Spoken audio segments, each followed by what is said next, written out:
할렐루야 하니까 좀 어색하네요. 참 오래간만에 들어보는 또 할렐루야 소리라.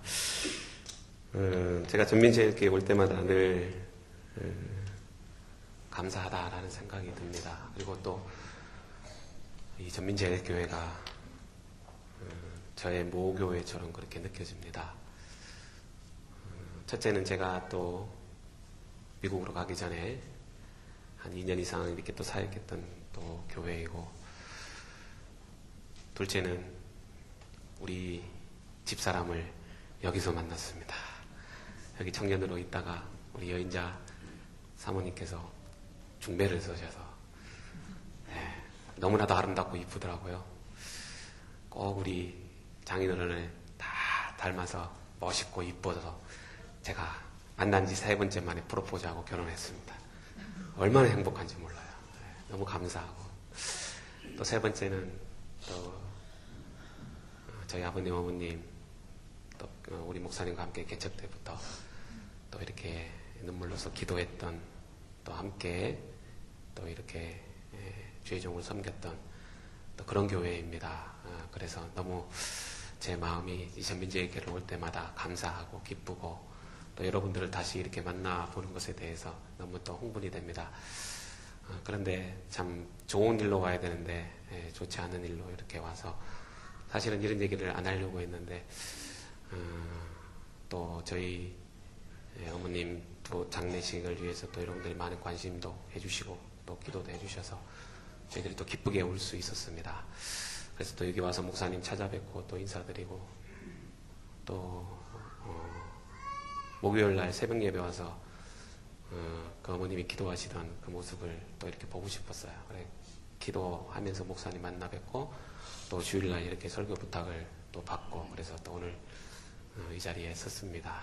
어쨌든 여러분들 주님의 이름으로 축복하고요. 또 정말 우리 전민제일교회가 이 땅에 빛과 소금의 역할을 잘 감당하는 그런 하나님의 귀한 그릇이 되는 그런 교회가 될 줄로 믿습니다. 오늘 성가대에 너무 많은 감동을 받았습니다. 아까 일부 예배 때도 그런 얘기를 했는데, 저희들은 항상 우리 전민제일교회 홈페이지를 봅니다. 그러면서 지난주에도 우리 목사님이 형제연합에 대한 말씀을 하셨고, 또 성가대를 이렇게 매일같이 반복해서 들어요. 저희 집사람도 또 우리 전민제일교회 성가대 출신이고, 또 그래서 근데 또 다른 이유가 있어요. 왜 또 보느냐? 저희 아버님한테도 얘기를 드렸는데, 우리 아버님이 앞에 계시잖아요. 그러면 가끔씩 이 성가대를 비추면 머리가 이렇게 하고 자세가 탁 나와요. 그러면 저희 아버님을 볼 수가 있거든요. 그러면 주희하고 주은이가 외할아버지다 막 그래 좋아하셔요. 어쨌든 우리 성가대 너무 감사드리고 귀한 찬양 또 감사드립니다. 오늘은 우리가 속한 이 교단의 총회에서 제정한 순교자 기념주일입니다. 특별히 교회 절기는 아니에요. 그런데 총회에서 이렇게 우리가 순교 정신을 이어받자 또 그런 의미로 그렇게 제정을 했습니다. 총회장이신 이 손달링 목사님의 이 담화문을 발표한 것을 읽은 적이 있는데요. 거기에 보면 우리가 순교 기념주의를 지키는 까닭은 이 순교 정신이 한국교회의 기초요 믿음의 근본이기 때문이다 라고 그렇게 말씀을 하셨습니다. 실제로 그렇습니다. 목숨 걸고 믿음을 증거한 이 순교자의 신앙이 오늘날 한국교회의 성장과 성숙에 아주 절대적인 그런 영향을 끼친 것은 사실입니다. 제가 미국에서도 공부할 때에 이 성교학을 지금 공부하고 있습니다. 그런데 저희 은사인 이 찰스 베닝겐 교수님이 이런 얘기를 하셔요. 외국인이 한국교회의 부흥에 대해서 평가하는 것을 이렇게 딱 들으면요, 되게 관심이 가요. 뭐 한국 목사님이 하면 한국 사람이니까 그렇게 얘기할 수 있겠다. 근데 외국의 유명한 교수가 그렇게 딱 얘기를 하는데 관심이 딱 가더라고요. 그러면서 이게 질문했어요. 한국교회 부흥의 원인이 무엇이라고 생각하십니까, 교수님? 그렇게 딱 질문을 드리니까 우리 은사이신 교수님이 2가지를 얘기해요. 첫 번째는 순교자의 영성이고, 2번째는 부르짖는 기도다. 그 얘기를 하시더라고요. 미국은 부르짖는 기도를 안 해요. 거의 이렇게 묵상 기도를 하는 스타일이죠. 그래서 가끔씩 이렇게 수업할 때 되면, 자, 여러분, 우리가 한국식으로 기도합시다. 그러면 주여 삼창! 다 그러는데, 외국 교수님이 주여 삼창 하자고 하는데, 이거 되게 뭐라고 해야 되나? 좀 아이러니하게 느껴진다고 하나? 그런 감정을 많이 가질 때도 있었어요. 그만큼 우리는 힘들고 어려울 때마다 늘 부르짖으며 기도했죠. 한국교회는 1885년 이 제물포에 언더우드 아벤젤러 선교사가 들어오기 시작하면서 128년이라고 하는 이런 짧은 역사에도 불구하고 많은 성장과 부흥과 또 은혜를 경험했죠. 그리고 토마스 선교사의 이 순교, 대동강에서의 순교의 피를 시작으로 많은 믿음의 선배들이 오늘날 이 한국 교회를 위해서 순교의 피를 흘렸습니다. 그래서 과거에 제가 중고등부 사역을 할 때 아이들을 데리고 양화진, 그 백준영 기념관, 외국인 순교자 묘지 있죠? 거기를 이렇게 방문한 적이 있어요. 거기 어느 한 선교사가 이런 묘비가 있어요. 내가 100번 태어나도 100번 이 한국 땅에서 죽으리라. 그러한 순교자의 노력과 피가 오늘날 한국 교회에 그리고 여러분들의 그러한 구원에 있어서 절대적인 영향을 끼쳤다는 사실이죠. 그런데 문제는 이러한 축복과 은혜 가운데 한국 교회가 성장했지만 오늘날 많은 사람들이 한국 교회는 위기가 다가왔다라고 그렇게 이야기를 합니다. 저도 이 안에 있을 때는 잘 몰랐지만 밖에서 바라보니까 정말 한국 교회는 심각한 영적 정체성에 사로잡혀 있는 것이 사실이었습니다. 그리고 그것이 우려뿐만이 아니라 실제로 그러한 모습들이 오늘날 교회 모습 가운데 드러나고 있습니다. 매스컴에 나타난 그런 교회들의 부정적인 모습들, 그리고 목회자와 성도들 간의 갈등, 그리고 교회에 분란이 일어나서 교회가 이렇게 반으로 쪼개지는 그런 일들을 바라보면서 참 안타까운 생각을 많이 가져 합니다. 왜 그렇습니까? 왜 오늘날 이러한 한국교회의 위기가 다가왔습니까? 물론 교회 성장학적으로 다른 여러 가지 이유가 있습니다.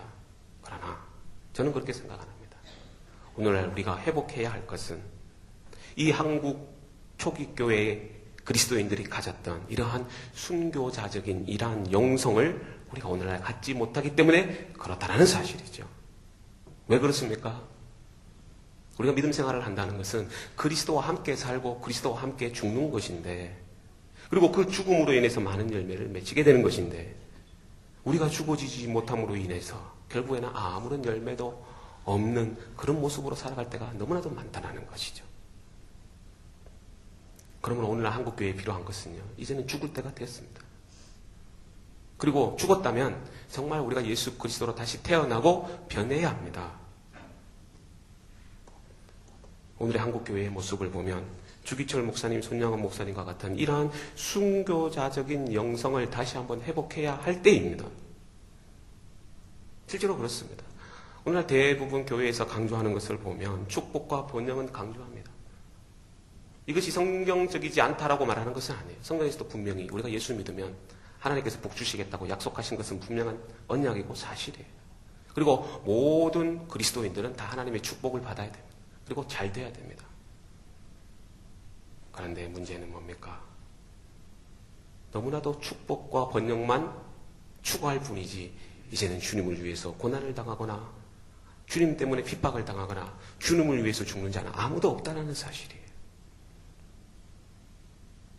그리고 누구 하나 희생과 고난의 십자가는 지려고 하지 않습니다.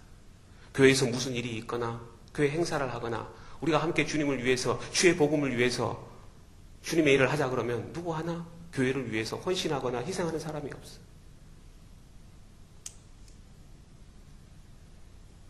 제가 사역하고 있는 이 북미 교회도 얼마나 교회들이 세속화되고 변질되어지고 타락해져 버린 줄 아십니까? 이미 유럽은 교회의 존재됨을 상실해버린 지는 이미 오래고, 북미 같은 지역에서도 이제는 그렇게 선교대국으로 이름을 날렸고 교회가 휘황찬란하니 크리스텐돔이라고 하는 제국시대의 교회 안에서 그렇게 성장했던 교회들이 이제는 점점 세속화되고 타락해져 버리고 교인들이 교회를 떠나가게 되고, 제가 선교학을 공부하면서 여러분 놀라지 마십시오. 미국이 세계 3대 선교지입니다. 이제 그리스도인 비율이 25%도 안 됩니다. 20% 정도. 특별히 더 문제가 되는 것은요, 제가 우리 전민제열교회에 와서 늘 감동을 받는 건 뭐냐? 다음 세대예요, 다음 세대. 젊은 세대들이 교회 안 옵니다. 네. 어른들도 안 오고 젊은 세대들도 안 오고 앞으로 희망이 없어요. 과연 이러한 포스트 모더니즘이라고 하는 다원주의된 사회 속에서 오늘날 교회가 어떤 모습으로 서 있어야 됩니까? 과거에는 절대적인 진리가 변하지 않는 진리로 우리에게 다가왔어요. 그러나 이제는 포스트 모던 시대 가운데서는요, 절대적인 진리가 이제는 점점 바뀌어 상대화주의 되어가고 있어요. 지금 캘리포니아 같은 지역에서도요, 과거에는 동성연애는 절대로 허락되지 않는 그러한 법이 있었습니다. 그래서 동성연애는 허락하지 않았어요. 그런데 이제는요, 이 동성연애가 합법적으로 이렇게 법제화가 되어버렸어요. 이게 다 어떤 것들을 말하고 있습니까? 이제는 우리가 생각했던 절대적인 진리가 점점 변하는 거예요. 간음하면 안 된다. 살인하면 안 된다. 동성연애하면 안 된다. 이런 진리들이 이제는 점점 그래도 된다라고 이렇게 변해가고 있다. 이런 시대적인 상황 속에서 여러분들은 과연 어떠한 모습으로 하나님 앞에 서 있어야 합니까? 여러분, 기독교는 복받는 종교가 아닙니다. 이미 우리는 복을 받았어요. 구원의 복보다 더 큰 복이 어디 있습니까? 그렇다면 이제 내가 받은 복을 남한테 나누어 주어야 합니다. 남을 위해서 희생하고 남을 위해서 섬겨주고 사랑의 모습으로 세상 가운데서 정말 선교적인 삶을 살아가야 된다는 것이죠. 그래서 기독교는요, 선교사님들만 선교사가 아니라 여러분들도 선교사고 여러분들도 목회자예요. 그래서 루터 같은 경우에는 만인 제사장설을 그렇게 말하고 있어요. 만인 제사장설이 뭐예요? 여러분도 왕 같은 제사장의 역할을 감당할 수 있는 거예요. 거룩한 하나님의 백성들이에요. 교회에서만 신자인 것처럼 사랑하고 막상 우리가 세상 가운데서 살아가면 그리스도인인지 비그리스도인인지 구분이 안 갈 정도로 그렇게 세상과 동화돼서 살아간다면 과연 여러분들이 세상 가운데 살아야 할 존재와 목적 이유가 뭡니까? 여러분들이 오늘 이곳에 앉아서 예배하고 찬송 부르고 기도하는 이유와 목적이 뭐예요? 단지 여러분들이 은혜 받기 위해서요? 단지 여러분들이 형통의 복을 받기 위해서 그렇습니까? 그건 아니잖아요. 오늘날 교회들이 왜 우리가 비난과 조롱을 당합니까? 세상과 우리가 이원화돼서 세상은 악한 것이니까 우리는 상관하지 말고 우리만 여기서 거룩하게 잘 살자 이겁니까? 아니잖아요. 그래서 예수님께서 마태복음 5장에 보면 너희는 세상의 빛이요 소금이라. 우리가 세상과 소금의 빛과 사명을 감당할 때에 그것이 진정한 그리스도의 삶이고 이것이 순교자의 영성이라는 사실이에요. 왜 그리스도인들이 이러한 선교적인 삶을 살지 못합니까? 세상에서 왜 빛이 되지 못해요? 소금이 되지 못해요? 주일날 교회 오는 것을 보면은 성경책 끼고 아이들과 함께 손잡고 오는 것을 보면 그리스도인인데 세상에서 살아가는 것을 보면 그리스도인인지 세상인인지 구분이 안 되는 그러한 삶이 과연 하나님께서 원하시는 삶이 될까요? 우리는요, 내가 죽고 예수가 다시 사는 그러한 순교자적인 영성을 회복해야 할 때입니다. 이것이 무너져가는 교회와 목회자와 성도들을 살리는 유일한 길이에요. 내가 죽지 않고서는 내 가정이 살지 않습니다. 내가 죽지 않고서는 우리 교회가 살지 않아요. 여러분, 기독교의 핵심 코어가 뭐라고 생각하십니까? 복 받는 거예요? 오래 사는 거예요? 내 자녀가 잘 되는 겁니까? 아니지 않습니까? 기독교에 있어서 가장 핵심 코어는 그리스도의 십자가와 부활이에요. 십자가는 뭐예요? 죽는 거예요. 그럼 부활은 뭡니까? 다시 사는 거예요. 오늘 본문 말씀에도 보면 갈라디아서 2장 20절 여러분 너무나도 많이 들었던 말씀이에요. 아마 우리 정웅주 목사님을 통해서 이 설교 본문에 대해서 한 여러 번 들었을 거예요. 자, 오늘 본문에 이 사도 바울이 뭐라고 강조하고 있습니까? 그리스도인은 철저하게 죽는 거라는 거예요. 그리고 예수 그리스도와 함께 다시 살아야 된다는 거죠. 재밌는 통계자료가 있어요. 한국개혁교회 시민실천연대에서 이 조사한 자료인데 여러분 전화번호에 보면 이 교회 그 주소록이 쫙 나오지 않습니까? 이것을 이 한국통계청에서 조사한 교회 숫자와 이 조사를 같이 했어요. 정확성을 기하기 위해서. 그런데 교회 숫자가 몇 개, 이 대한민국의 교회 숫자가 몇 개냐면은 5만 5천 개라고 합니다. 근데 이거는 개척교회. 그러니까, 전화번호부에 실리지 않는, 비공식적인 교회를 뺀 숫자예요. 그것까지 합치면 한 6만 교회가 된다고 합니다. 6만 교회인데, 여러분들 6만 교회가 얼마 정도 되는지 잘 모르시죠? 비교를 했는데, 전국에 있는 슈퍼마켓의 9배랍니다. 저도 깜짝 놀랐어요. 와. 그리고 짜장면집에 2.5배, 분식집 숫자는 같고, 그리고 커피숍 2.5배, 그리고 전국에 있는 여관 숫자의 2.5배. 그런데 세상은 왜 이 모양입니까? 네. 저도 옛날에 유성구에 살았는데, 전민철교회가 유성구잖아요. 유성구. 네. 이 전민동 지역에 얼마나 교회가 많습니까? 근데 전민동 지역에 늘어나는 것은 술집이요, 네. 호프집이고, 노래방이고.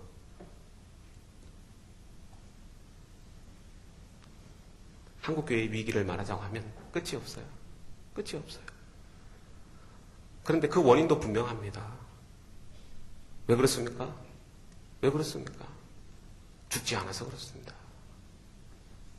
목사인 저도 죽지 않아서 그러고, 성도인 여러분도 죽지 않아서 그러고, 한국교회들도 죽지 않아서 그렇습니다. 내가 죽으면 사는데, 내가 희생하고 섬기고, 내가 주님을 위해서 십자가의 길을 가면은 사는데, 누구 하나 십자가를 지려고 하네. 가정에서도 마찬가지예요. 남편이 죽으면 아내가 살고, 아내가 죽으면 가정이 사는 거죠. 교회도 마찬가지입니다. 목사님이 죽으면 교회가 살고, 성도가 죽으면 교회가 사는 거예요. 그러나 누구 하나 죽으려고 하지를 않습니다. 누구 하나 섬기려고 하지를 않아요. 누구 하나 양보하려고 하지 않아요. 예수님을 믿는다고 하지만 오늘날 교회들이 얼마나 많은 교회 안에 어려움들이 있고 분란이 있고 시기와 질투가 있습니까? 그런 얘기가 있잖아요. 한번 교회에서 상처받으면 주님 오실 때까지 그것이 회복이 안 된다고. 믿는 사람은 술 한잔 먹자 그러면 다 회복이 돼요. 근데 교회에서 상처받고 교회에서 목사님이 한번 못 알아주면은 이건 주님 오실 때까지 아무도 해결 못하는 거예요. 누구 하나 죽어야 되는데 근데 여전히 우리는 우리가 살아있어요. 여러분, 내 교회만 잘 되면 됩니까? 내 가정만 잘 되면 됩니까? 내 자녀만 잘 되면 됩니까? 솔직하게 이야기해보면 얼마나 우리 삶 가운데 이기적인 모습들이 많이 있습니까? 전민제일교도 마찬가지입니다. 전민제일교회가 하나님께서 왜 축복해 주셨을까? 그 이유와 목적을 알아야 돼요. 그래서 그 목적이 우리의 방향성을 지향하게 되고요. 그 목적이 우리의 삶의 양식을 결정하는 거예요. 우리 전민제일교회는 뭡니까? 선교하는 교회예요. 다음 세대를 키우는 거예요. 그렇다면 이것이 그냥 말로만 구호만 이루어지는 겁니까? 기도한다고 이루어집니까? 물론 그렇습니다. 기도해도 이루어집니다. 그러나 거기에는 누군가의 희생과 섬김과 희생이 따라야지만 열매를 맺게 된다는 거예요. 근데 누구 하나 희생하려고 하지 않습니다. 누구 하나 섬기려고 하지를 않습니다. 누구 하나 죽으려고 하지를 않아요. 가정생활도 마찬가지예요. 가정에 왜 어려움이 있습니까? 가정이 왜 회복되지 못합니까? 내가 죽어야 되는 거예요. 왜 자녀들이 살아나지를 못해요? 부모가 죽어야 합니다. 오늘날 북미 교회 가운데 미셔널 처치라고 하는 그런 운동이 일어나요. 왜 미셔널 처치가 일어난 줄 아십니까? 정말 이제는 교회가 교회다워지자. 과거의 기독교 왕국 세계 속에서 교회가 얼마나 권위주의적이고 이기적이고 자신만 아는 그런 으로 인해서 오늘날 많은 북미에 있는 교회들이 이제 텅텅 비어요. 인본주의가 들어와요. 포스트 모더니즘이 들어와요. 다원주의가 들어와요. 그래서 이제는요, 하나님의 말씀을 진리로 인정 안 합니다. 이제는 절대적인 진리가 상대화되어 버렸어요. 이걸 포스트 모더니즘이라고. 이게 동성연애 안 된다. 아니에요. 동성연애 해도 된다라는 거예요. 이제는. 오히려 동성연애자들이 떳떳하게 거리를 활보하는 시대가 된 거예요. 이제는 자식이 부모에게 효도해야 된다? 아니에요. 효도 안 할 수도 있다는 게 이제 진리로 돼버렸던 거예요. 과거에는요, 예수 그리스도만이 진리다. 그러면요, 조롱거리를 당합니다. 종교 다원주의라 해서 다른 곳에도 길이 있다, 진리가 있다. 그래서 많은 북미에 있는 선교학자들이 이제는 교회의 본질로 돌아가자, 회복하자. 이제는요, 미국이 3대 선교지예요. 교회가 텅텅 버버렸어요. 자녀들이 교회를 안 나와요.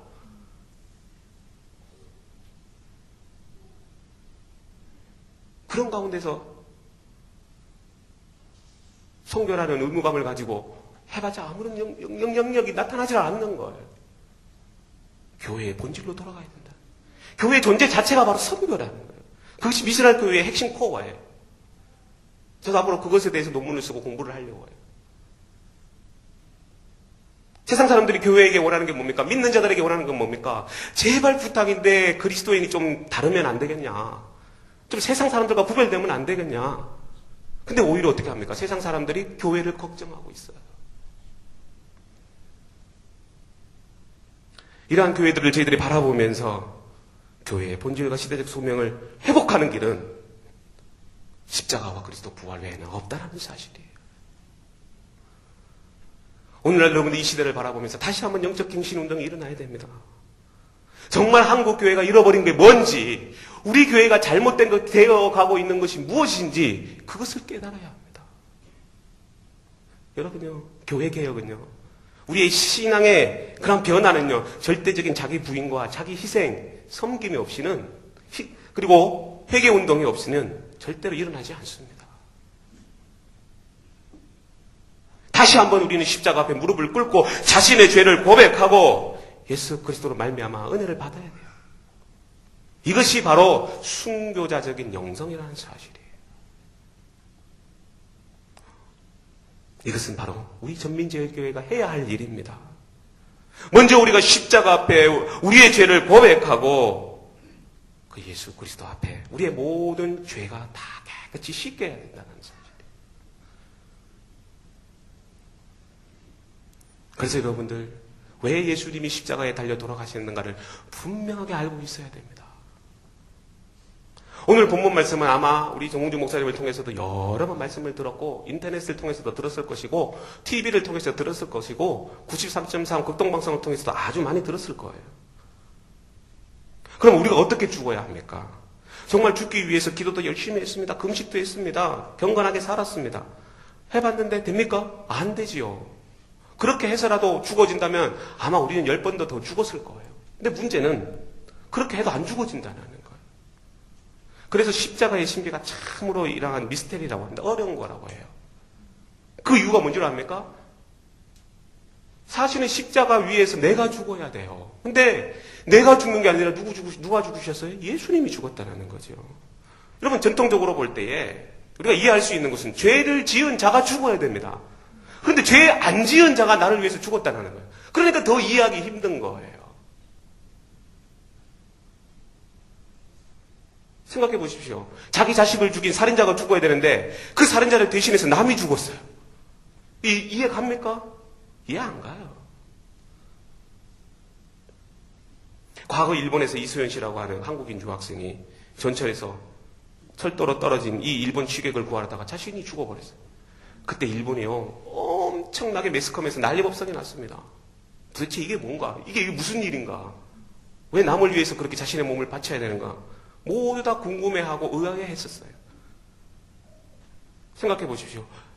우리가 신앙을 갖는다는 이유로 얼마나 많은 핍박을 당합니까? 고난을 당합니까? 문제는 내 죄 때문에 고난 당하면 다 이해할 수 있어요. 내가 잘못했으니까. 그것 때문에 고난을 당하는구나 수긍할 수 있어요. 문제는 뭡니까? 내가 잘못한 것이 없는데, 내가 하나님 앞에 믿음으로 잘 살았는데, 내가 하나님 앞에 예배 잘했는데, 문제는 고난이 있다는 거예요. 아픔이 있다는 거예요. 그럼 그 문제를 우리가 어떻게 해결해야 합니까?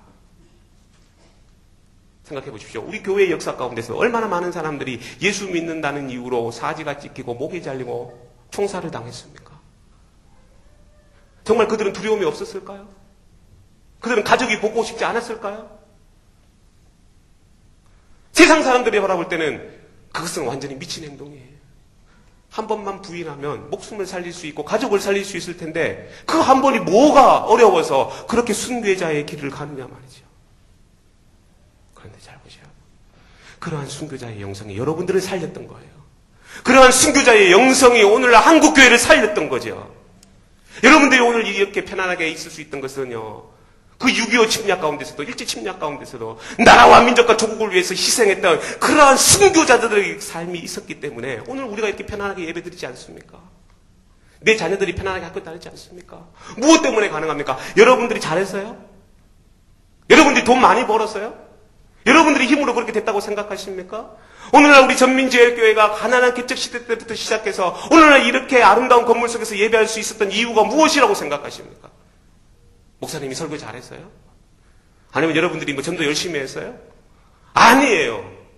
사도 바울이 늘 고백하는 게 뭡니까? 나의 나 된 것은 오로지 주의 은혜라. 주님의 은혜로 오늘 여러분들 이 자리에 서 있는 거예요. 주님의 은혜로 하루하루를 살아가는 거예요. 예수님께서 십자가에 흘리신 보혈의 피가 없으면 우리는 마땅히 지옥 형벌을 받아야 되는 그런 아픔 속에서 우리를 너무나도 사랑하셔서 여러분들을 위해서 십자가에 달려 죽으신 거예요. 그 순교자의 영성은요, 십자가로부터 흘러나오는 거예요. 내가 죽어진다고 죽어지는 게 아닙니다. 내 안에 있는 그리스도께서 신이 죽으셔야만 내가 죽을 수 있는 거예요. 그래서 우리는 그리스도와 연합된 자로서 살아가는 거죠. 그래서 내가 이제는 구원받는 그 순간 이제는 어떻게 됩니까? 예수 그리스도께서 핏값으로 나를 사신받은 거예요. 그래서 나는 이제는 하나님의 것이에요. 내 것 아니에요. 여러분들이 가진 거 다 하나님 거예요. 그렇기 때문에 이제는요, 내가 죽는 게 아니에요. 순교자적인 삶을 살 수 있다? 내가 한다고 되는 게 아닙니다. 내 안에 있는 그리스도께서 죽고 내 안에 있는 그리스도께서 살아날 때 내가 사는 거예요. 그래서 오늘 19절 말씀에 보면은요, 사도 바울은 내가 율법에 대해서 죽었다라고 표현하고 있습니다. 율법이 뭡니까? 율법은요, 선하고 어려운 거예요, 사실은. 그럼 하나님이 주신 법이지요. 율법은 죄가 아닙니다. 그래서 바울이 로마서 7장 12절에 이렇게 말합니다. 율법은 거룩하고 계명도 거룩하고 의롭고 선하다. 그런데 문제는 뭐가 있습니까? 유대인들이 잘못 생각한 게 뭐였어요? 율법 자체가 구원을 가져다 주는 걸로 생각했던 거예요. 그래서 율법을 잘 지키면 내가 구원을 받을 수 있다. 이게 뭔 줄 알아요? 자기의예요. 자기의. 오늘날 교회 가운데도 자기의로 가지고 신앙생활하는 분들이 너무나도 많아요. 내가 뭘 하면 하나님이 기뻐해 주시겠지. 헌금 많이 하면 하나님이 나에게 복 주시겠지. 그게 바로 율법주의라는 거예요. 하나님께서 율법을 주신 목적과 이유가 뭡니까? 그 율법이 우리를 구원하는 게 아니라 선한 행위로 내가 하나님께로 나아가는 것이 결코 아니라 이 율법을 지켜서 자신을 의롭게 할 수 있는 것이 결코 아니라 율법은 우리로 하여금 너희들이 죄다, 죄인이다. 그리고 이 율법인 하나님의 말씀을 통해서 예수 그리스도의 은혜로 말미암아 하나님께로 들어갈 수 있다는 사실을 말하고 있는 거예요. 사도 바울도 철저히 율법주의자였습니다. 그러나 그가 나중에 그러한 하나님의 은혜와 십자가 앞에서 자신이 죽어질 때에 놀라운 하나님의 은혜를 경험할 수 있었던 거죠. 그리고 그 하나님의 은혜가 임하는 순간 사도 바울을 변화시켜서 주의 복음을 위해서 순교할 때까지 하나님의 나라를 증거케 하는 귀한 사역자로 쓰게 하셨다는 거예요.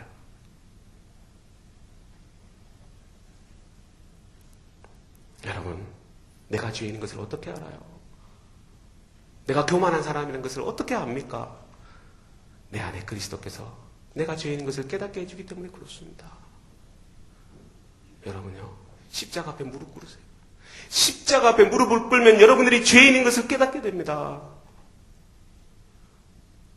순교적 영성을 상실한 한국교회와 성도들이 이제 다시 한번 십자가 앞에 무릎을 꿇고 우리의 죄를 회개하고 순교자적인 영성의 삶을 살도록 고백해야 합니다. 오늘날 많은 그리스도인들이 제자가 되기를 소망합니다. 그래서 교회마다 많은 제자 운동이 일어나죠. 그런데 잘 보세요. 마태복음 16장 24절에 예수님이 이렇게 말씀하셔요. 누구든지 나를 따라오거든 자기를 부인하고 자기 십자가를 지고 나를 따라올 것이야. 여러분요, 십자가를 지래요. 근데 잘 보시니까 그 앞에 말씀을 보니까 자기를 부인하고 십자가를 지래요. 그러면 십자가를 지기 위해서는 자기 부인이 없으면 십자가를 못 지는 거예요. 여러분, 자기 부인하는 게 죽기보다 더 힘들어요. 부부싸움 해보죠? 부부싸움 해보시면요, 자기 부인하는 게 얼마나 힘든 줄 아십니까? 절대로 안 됩니다. 여러분이 가진 것들을 모든 것을 다 내려놓아야 돼요. 생각조차도, 물질조차도, 필요할 때는 자식조차도 모든 것을 다 내려놓아야 돼요. 주님을 따르는 것이 어떤 세상적인 부귀와 명예가 아닌 고난과 아픔을 통해서라도 자신을 십자가에 못 박는 그런 자기 희생이 있어야 된다는 거예요. 그것이 오늘날 한국교회를 세운 가장 중요한 이유라는 거예요. 요즘은 한국교회들이 마치 비탈길에 서 있는 교회와 같아요. 언제 무너질지 모릅니다.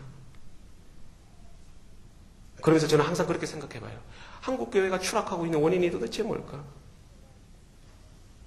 다른 거 없어요. 여전히 한국 교회 안에 죄가 있다는, 이 죄가 독버섯처럼 우리를 위협하고 있다는 거예요. 눈이 오면 온 세상이 하얗게 보입니다. 그러나 그 눈이 사라지면 그 안에 온갖 더러운 것들이 다 드러나요. 오늘날 우리 가운데 눈과 같이 우리를 가리우는 이기적인 편견과 나의 의가 얼마나 많이 있습니까? 그러나 그 눈이 사라지면 그 안에 온갖 더러운 오물들이 다 드러나요. 왜 그것을 보지 못하고 하얀 눈만 보십니까? 여러분, 십자가에 못 박아야 합니다. 십자가를 통해서 내가 새로운 삶을 살아갈 수 있어야 됩니다. 그래서 사도 바울은 오늘 중요한 두 가지를 말합니다. 뭡니까? 내가 그리스도와 함께 십자가에 못 박혔나니. 잘 보세요. 십자가에 못 박는데 누구와 함께? 누구와 함께요? 그리스도와 함께. 믿음은 내가 원해서 되는 게 아니에요. 죽는다고 내가 아무리 발버둥 쳐도 될 수 없다라는 거죠. 그러므로 이제는 그리스도와 함께 죽는 믿음이 되어야 돼요. 어떤 일이 있어도 주님과 동행하고 주님과 함께 살려고 하는 그런 믿음의 헌신적인 삶의 자세가 있어야 된다는 겁니다.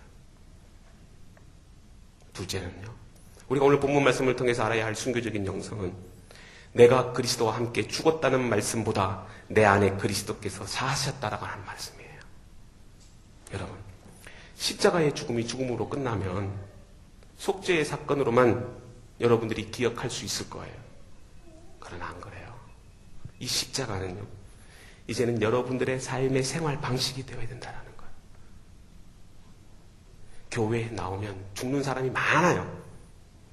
그런데 문제는요, 죽음으로서 끝나버렸어요. 그리스도와 함께 사는 사람이 없어요. 세상에 나가면 여전히 죽어버렸어요. 그래서 영향력을 발휘를 못해요. 빛이 되지를 못해요. 소금이 되지를 못해요.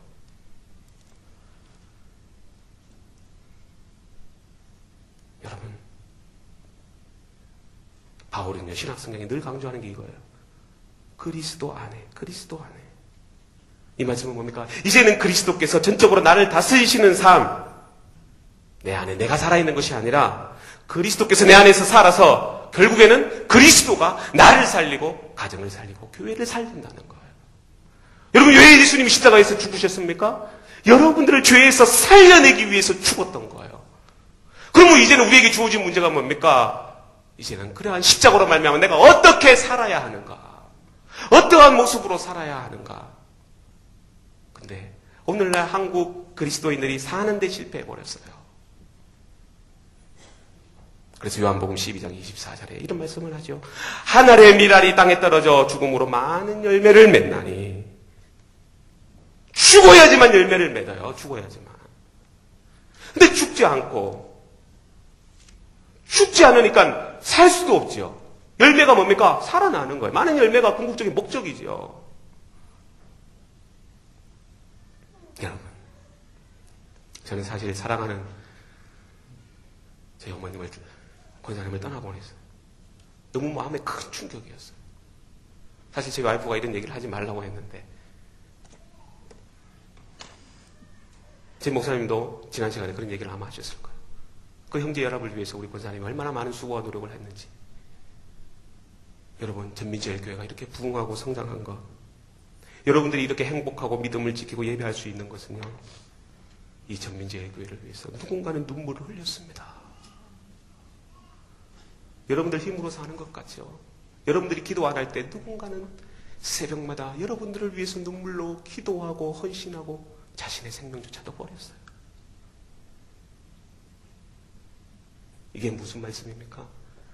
누군가는 땅에 떨어져 죽어야지만 열매를 맺는 거죠. 참 마음으로는 안타까워요. 제 아버님이 그런 간증을 하세요. 우리 어머님은요, 그 성년이 어릴 때, 우리 이공배 집사님도 계시지만, 저희 장모님이 키우셨거든요. 그러면 목사님이 신방 가자고 언제든지 호출을 해요. 그러면 저희 권사님은, 제 어머님은 애를 뒤집어 엎고 목사님 말씀이니까 부랴부랴 신방 가는 거예요. 사실 제가 결혼할 때도 우리 장모님 보고 결혼했어요.